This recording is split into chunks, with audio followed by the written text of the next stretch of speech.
Hello, नमस्कार सभी को। मेरा नाम है गणेश। स्वागत है आप सभी का तेज सिविल के करंट अफेयर चैनल पर। तो कैसे हो आप सब? आशा करता हूँ आप सब अच्छे होंगे, स्वस्थ होंगे। इस सेशन में हम 17 जुलाई की 5 इंपॉर्टेंट न्यूज़ और उससे रिलेटेड एमसीक्यूज को देखेंगे। इस सेशन की पीडीएफ आपको कहाँ मिलेगी? तो तेज सिविल के एप्लीकेशन पर, और इसके अलावा तेज सिविल की जो टेलीग्राम चैनल है वहाँ पर मिल जाएगी। इसके अलावा तेज सिविल की टीम द्वारा जून 2025 की जो करंट अफेयर मैगजीन है, हिंदी और इंग्लिश दोनों में अवेलेबल है, जो कि आरपीएससी का जो ट्रेंड बदल रहा है क्वेश्चंस पूछने का, उसके हिसाब से तैयार की गई है। तो चलिए आज के सेशन को शुरू करते हैं। शुरू करने से पहले अपन अरस्तु जी के एक अच्छे से कोटेशन को देखते हैं। कोटेशन क्या कहता है? We are what we repeatedly do. हम वही है जो हम बार बार करते हैं। Excellence then is not an act but a habit. उत्कृष्टता इसलिए एक कार्य नहीं बल्कि एक आदत है।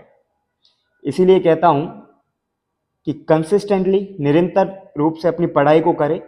तेज सिविल की टीम द्वारा जो फ्री सेशंस चलाए जा रहे हैं टूवर्ड्स एजुकेशनल जस्टिस, उनको फॉलो करें, क्योंकि निरंतरता से ही एक्सीलेंस यानी कि उत्कृष्टता प्राप्त की जा सकती है।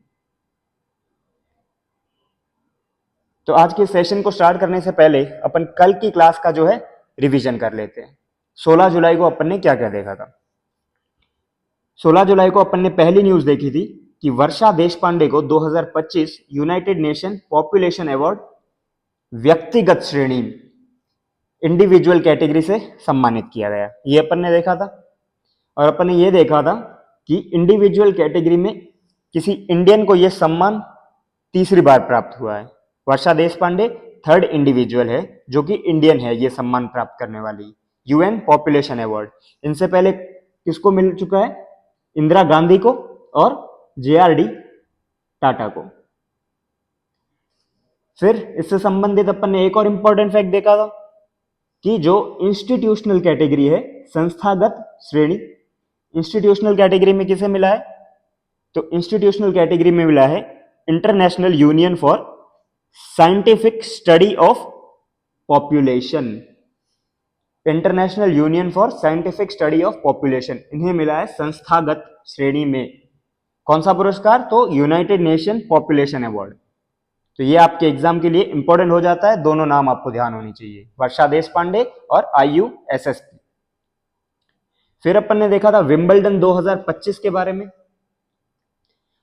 विंबलडन में अपन ने देखा था कि जो मेंस सिंगल कैटेगरी है यानी कि पुरुष एकल वर्ग, इसमें कौन विजेता रहे? तो अपन ने देखा इटली के जेनिक सिनर, जो कि इनका पहला विंबलडन खिताब था और इटली से पहले मेंस विनर रहे ये जेनिक सिनर। और वुमेन्स कैटेगरी में अपन ने देखा, वुमेन्स कैटेगरी में अपन ने देखा कि जो पोलैंड की है ईगा स्वेतिक, ईगा स्वेतिक, इन्होंने ये पुरस्कार जीता, वुमेन सिंगल कैटेगरी, महिला एकल वर्ग, और ये पोलैंड से जीतने वाली पहली खिलाड़ी है। नेक्स्ट अपन ने देखा कि ICG, इंडियन कोस्ट गार्ड और जापान कोस्ट गार्ड ने संयुक्त अभ्यास जामाता आयोजित किया। कौन सा? जामाता। ये एक जैपनीज काव्यांश है, वाक्यांश है ये, जिसका अर्थ होता है फिर मिलेंगे। ये क्या है? मैरीटाइम अभ्यास है, यानी कि एक समुद्री अभ्यास है। कहां पर किया गया था? ये किया गया था चेन्नई में, चेन्नई तमिलनाडु में। ठीक है।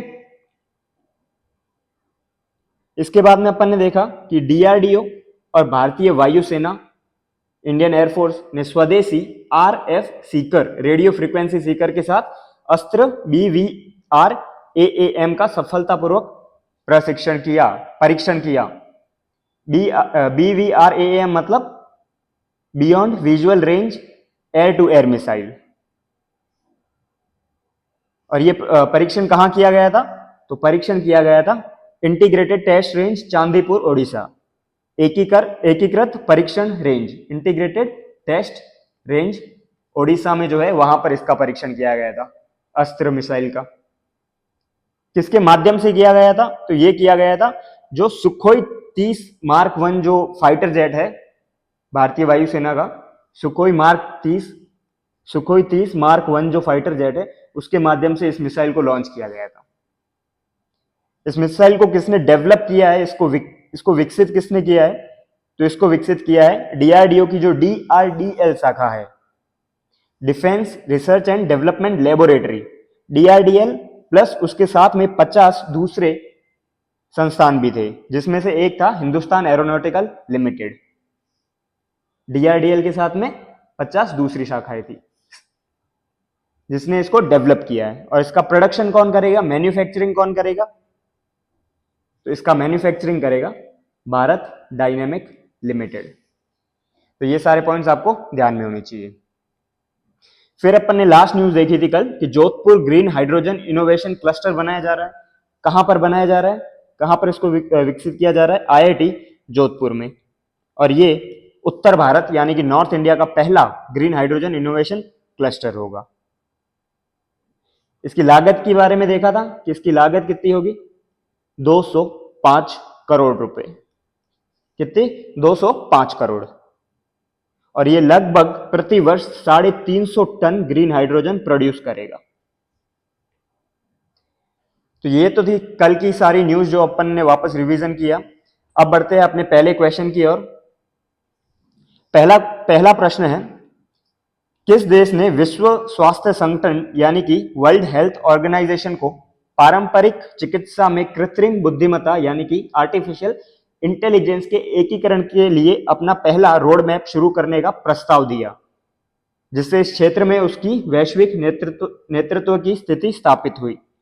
Which country proposed World Health Organization to launch first ever roadmap for the integration of AI in traditional medicine to establish its leadership in this domain? Saudi Arab, Japan, Bharat या दक्षिण कोरिया? क्या है इसका आंसर?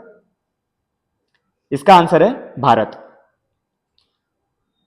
अगर अपन Saudi अरब के बारे में बात करें तो अपन ने पिछली कुछ क्लासेस में देखा था कि भारत, इंडिया और सऊदी अरब के बीच में एक पंचवर्षीय 5 साल का लॉन्ग टर्म एग्रीमेंट हुआ। किसके लिए? डाई अमोनियम फास्फेट की सप्लाई के लिए, जो एक उर्वरक है डाई अमोनियम फास्फेट की सप्लाई के लिए। और इससे रिलेटेड अपन ने यह देखा था कि जो सऊदी अरेबिया की कौन सी कंपनी है, उसका नाम है मेयादेन। सऊदी अरेबिया की मेयादेन और इंडिया की 3 कंपनीज के बीच में ये समझौता हुआ था, जिसमें थी इंडियन पोटास लिमिटेड, कृषक कोऑपरेटिव लिमिटेड और थर्ड है कोरोमंडल इंटरनेशनल लिमिटेड। फिर देखते हैं जापान से रिलेटेड अपन ने पिछली क्लास में क्या देखा? जामाता एक्सरसाइज, कोस्ट गार्ड की मैरीटाइम एक्सरसाइज थी। और दक्षिण कोरिया से रिलेटेड अपन ने क्या देखा था कि साउथ कोरिया के साथ भारत की कोचिन शिपयार्ड लिमिटेड है, उसका समझौता हुआ जहाज निर्माण के लिए। किसके साथ हुआ? Cochin shipyard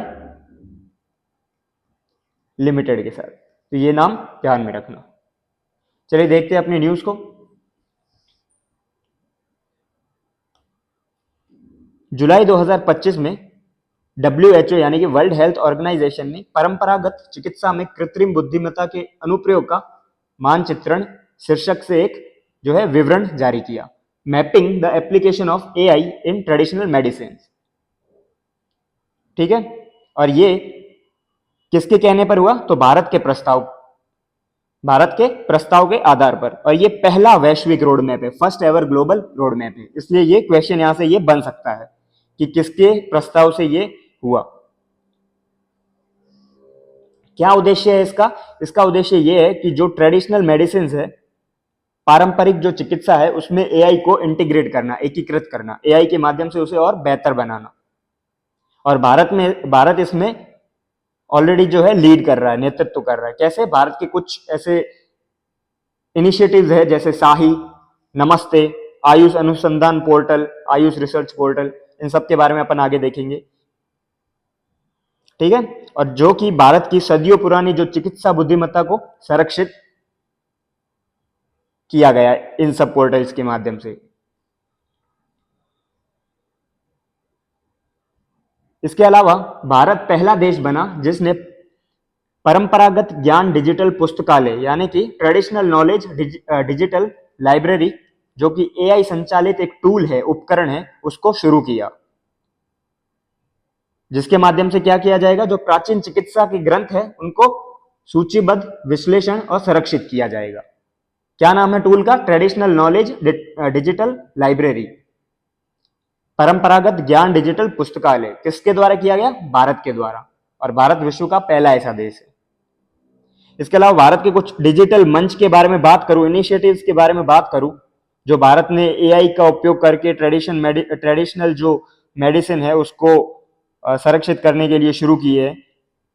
Sahi portal, showcase of ayurvedic historical imprints, SAHI portal 2021 में शुरू हुआ था। किसके द्वारा शुरू किया गया? तो CCRAS, राष्ट्रीय भारतीय चिकित्सा विरासत केंद्र, हैदराबाद में जो है national centre of Indian medical heritage, इसके द्वारा इसको साही पोर्टल को विकसित किया गया था। क्या उद्देश्य? तो प्राथमिक स्रोतों का उपयोग करके आयुर्वेद के इतिहास को प्रस्तुत करना। इसके अलावा Namaste portal, national AYUSH morbidity and standardised terminologies electronic portal 2017 में शुरू किया गया था। नमस्ते पोर्टल आयुष मंत्रालय द्वारा यह विकसित है और जो इलेक्ट्रॉनिक हेल्थ रिकॉर्ड है उसको प्रमोट करने के लिए इसको बनाया गया था। आयुष प्रणाली के अंतर्गत जो इलेक्ट्रॉनिक हेल्थ रिकॉर्ड है उसको और बढ़ावा देने के लिए। इसके अलावा आयुष अनुसंधान पोर्टल, आयुष रिसर्च पोर्टल 2021 में शुरू हुआ था आयुष मंत्रालय द्वारा। तो ये सारे पोर्टल आपके एग्जाम में पूछे जा सकते हैं कि साही पोर्टल किससे संबंधित है या नमस्ते पोर्टल किससे संबंधित है। अगर आयुष रिसर्च पोर्टल दे दिया जाए, ये तो ऑब्वियस सा है कि आयुष यानी कि ट्रेडिशनल मेडिसिन से रिलेटेड है, लेकिन साही पोर्टल और नमस्ते पोर्टल से वो आपसे एग्जामिनर पूछ सकते हैं कि ये जो पोर्टल है किसके द्वारा शुरू किया गया या किससे संबंधित है। तो इन चीजों का थोड़ा ध्यान में रखना। चलिए देखते हैं नेक्स्ट क्वेश्चन को। अगला प्रश्न है कि जुलाई 2025 में रेलवे सुरक्षा बल की पहली महिला महानिदेशक के रूप में किसे नियुक्त किया गया? Who became the first woman director general of railway protection force as appointed in July 2025? Aastha Punia, Priyanka Kakkar, Sonali Mishra या सुकन्या सोनोवाल? इसका आंसर है सोनाली मिश्रा।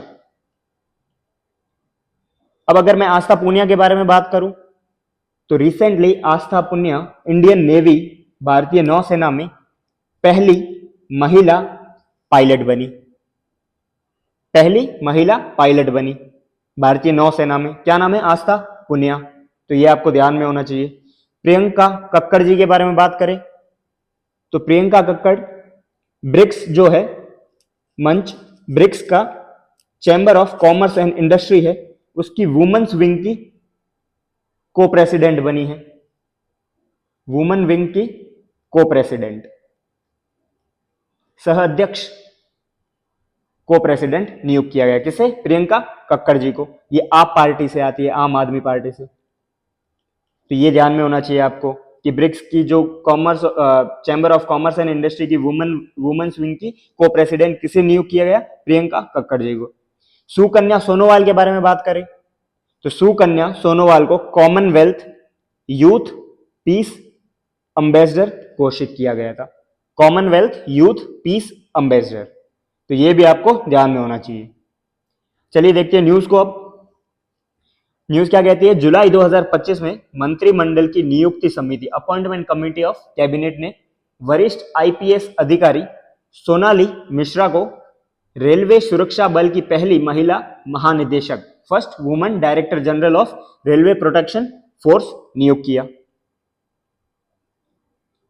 और इन्होंने मनोज यादव को रिप्लेस किया है।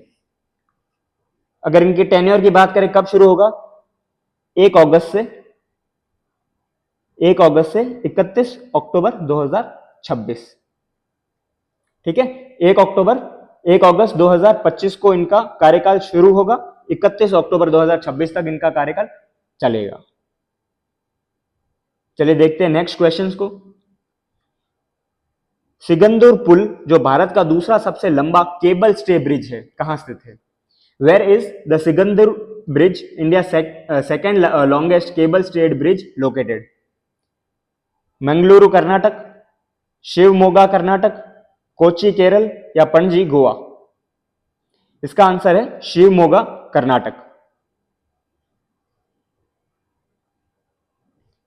जुलाई 2025 में केंद्रीय मंत्री नितिन गडकरी ने कर्नाटक के शिवमोगा जिले में सिगंदूर पुल का उद्घाटन किया।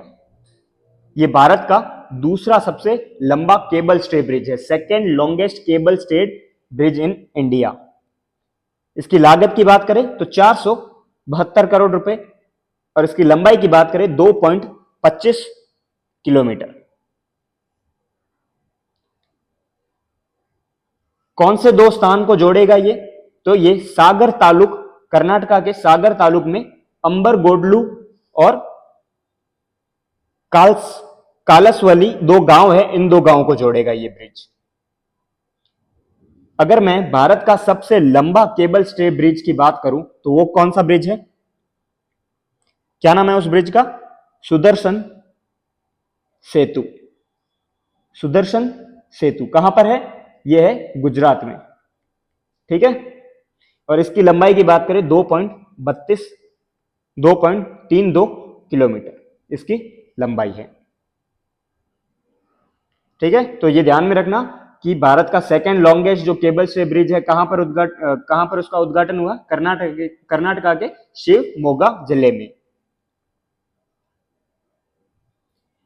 10,900 करोड़ के पीएम ई ड्राइव बजट में से इलेक्ट्रॉनिक ट्रकों के लिए विशेष रूप से कितनी राशि आवंटित की गई? Out of 10,900 crore PM E drive budget, how much has been allocated specifically for electronics या फिर इलेक्ट्रिक ट्रक्स? 1,000 करोड़, 750 करोड़, 500 करोड़ या 250 करोड़? क्या है आंसर? इसका आंसर है 500 करोड़।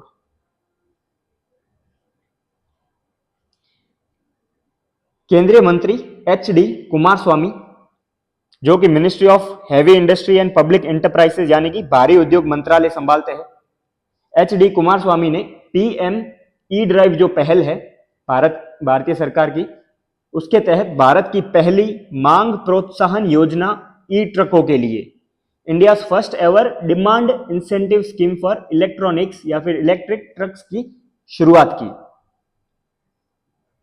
अगर मैं पीएम ई ड्राइव योजना के बारे में बात करूं कि इसका फुल फॉर्म क्या है, इसका फुल फॉर्म है electric deployment and renewable integration for vehicles and environment. इसका उद्देश्य क्या है?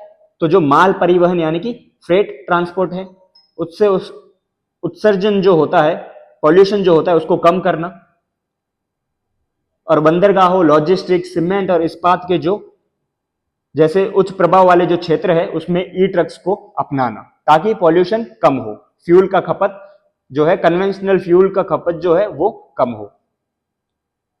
ये अगर इस पहल की बात करूं, इस इनिशिएटिव की बात करूं, जो ये इंसेंटिव दिया जाएगा, प्रोत्साहन दिया जाएगा ई ट्रक्स के लिए, तो ये भारत का नेशनल गोल्स जो है, भारत के राष्ट्रीय जो लक्ष्य है उनके साथ अलाइन किया गया है इसे, ताकि भारत का जो 2070 तक जो शुद्ध शून्य उत्सर्जन लक्ष्य है, नेट जीरो एमिशन, उसको पूरा किया जाए और 2047 तक विकसित भारत का जो इंडिया का जो दृष्टिकोण है उसको पूरा किया जाए।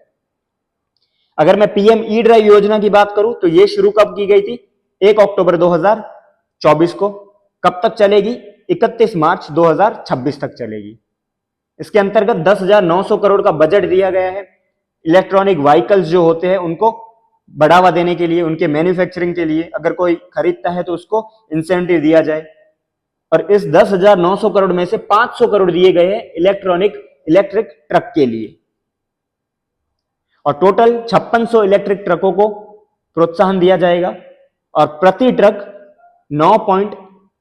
6 लाख का प्रोत्साहन प्रदान किया जाएगा और ये जो वाहन का वजन होगा उसके आधार पर डिफरेंशिएट किया जाएगा, किसी को कम किसी को ज्यादा। मैक्सिमम अधिकतम कितना? प्रति ट्रक 9.6 लाख का इंसेंटिव दिया जाएगा। अब देखते हैं नेक्स्ट क्वेश्चन को। हाल ही में जोगाराम पटेल ने घोषणा की कि आरपीएससी यानी कि राजस्थान लोक सेवा आयोग के सदस्यों की संख्या 7 से कितनी की जाए। Recently Jogaram Patel announced that the number of RPSC यानी कि Rajasthan public service commission member will be increase from 7 to how many? कितनी की जाए? 8, 9, 10 या 11? आंसर है इसका 10। ये आप देख सकते हो राजस्थान लोक सेवा आयोग की दक्षता यानी कि एफिशिएंसी को बढ़ाने के लिए एक महत्वपूर्ण कदम उठाया गया। सदस्यों की संख्या यानी कि जो मेंबर्स है उनको 7 से बढ़ाकर 10 करने की मंजूरी दे दी गई है। वेरी वेरी इंपॉर्टेंट, ये आपको ध्यान में होना चाहिए। 7 से कितनी? 10। किसके द्वारा जो है ये घोषणा की गई? जोगाराम पटेल द्वारा। कौन है ये? पार्लियामेंट्री अफेयर मिनिस्टर है, संसदीय कार्य मंत्री। पहले कितनी संख्या? 7, अब कितनी? 10। उद्देश्य तो आयोग की दक्षता, एफिशिएंसी और निर्णय लेने की क्षमता को बढ़ाना। अब अगर मैं कॉन्स्टिट्यूशनल प्रोविजंस के बारे में थोड़ा बात करूं कि आरपीएससी के जो सदस्य है या चेयरमैन है उसे कौन नियुक्त करता है? कौन करता है? तो गवर्नर। कौन हटा सकता है?